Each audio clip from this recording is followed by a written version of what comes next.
The Gong Relay, now in its third year, was conceived by the Development Administration Committee of the Regional Development Council in its search for an activity that would draw all the provinces, including the city of Baguio, to the pursuit of regional autonomy.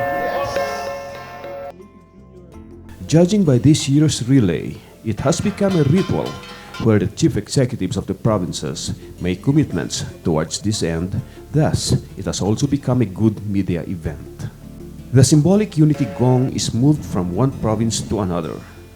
The governors or their representatives serve as relayer and receiver, usually at the political boundary area or at the seat of governance. They take turn in beating the gong at a designated area to sound off the call for unity, and they gave out messages on the move towards regional autonomy. Balintog na may isang autonomous region. Hey, 1, 2, 3, go! The Gong Relay started in Abra, the first province to host the Cordillera Day celebration after the RDC decided that the provinces in an alphabetical order take turn in hosting the event. The RDC, represented by its Vice Chairman Milagros Rimando, passed on the gong to Governor Eustaquio Bersamin. Bersamin reminded that the Cordillera people have valiantly displayed unity in defending their ancestral domain against unwelcome intervention. He cited particularly the struggle against the damming of the Chico River and the logging activities of the Sellafield Resources Corporation. But today the enemy is within, which is poverty, and we need a united vision and action to combat it, he exhorted. In July 10, 2014, Mayor Mauricio Dumogan of Baguio City accepted the gong from Governor Bersamin. In his ugayam, he asked Kabunyan to help the Cordillera in its pursuit of autonomy, which will bring pagsayaatan.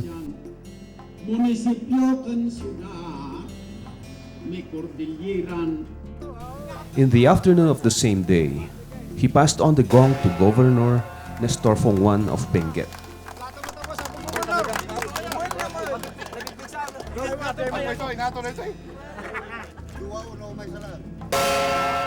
Fongwan talked about the continuing shortchanging of the Cordillera region on matters related to hydroelectric power that it generates, citing examples in the national wealth tax share of Benguet, which had been drastically reduced. He said this is one reason for the Cordillera to fight for regional autonomy. Earlier, the governor filed a case at the Energy Regulatory Board against the Power Sector Assets and Liabilities Management, San Roque Power Corporation, and the National Power Corporation. He cited the case of Bacon Town, where the water of these power generators is coming from. From the period 2011 to 2013, the town received only 4 million pesos compared to the 14.18 million it received in 2010. Fongwan challenged the mayors of his province, most of whom were present. He asked them, "Can you imagine your towns going back to Region 1 in the event that the province rejects autonomy?"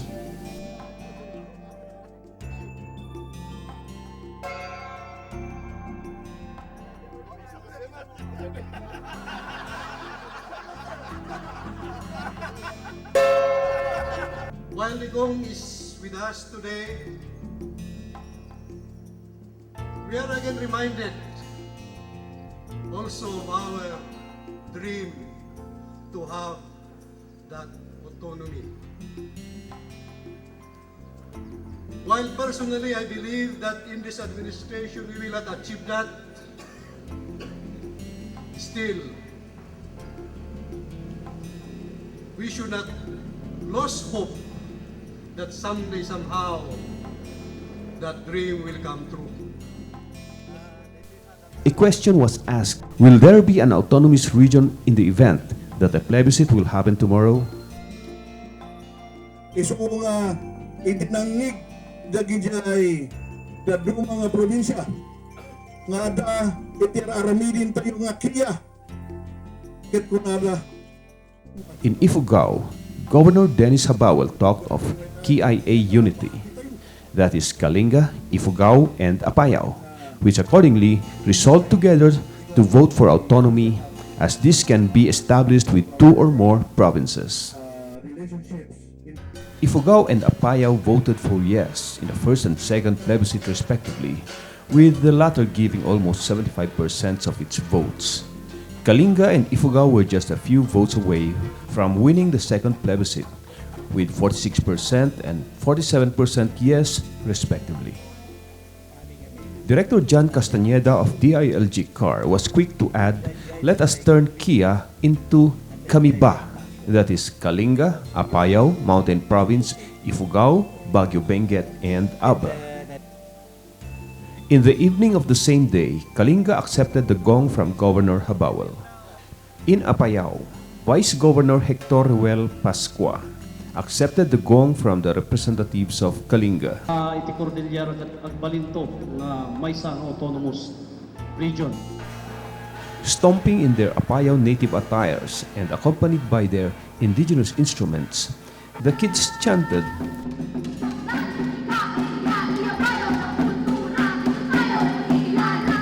"Iapayaw ako, ipagmalaki ko, ako ay Cordilleran."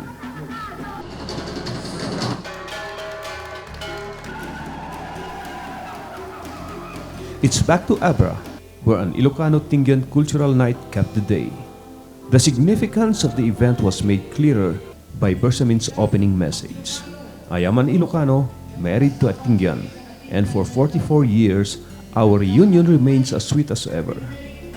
The next day was Cordillera Day, and about 5,000 people paraded in the streets of Abra. Many of them shared Castañeda's dream of a victory gong relay with regional autonomy established.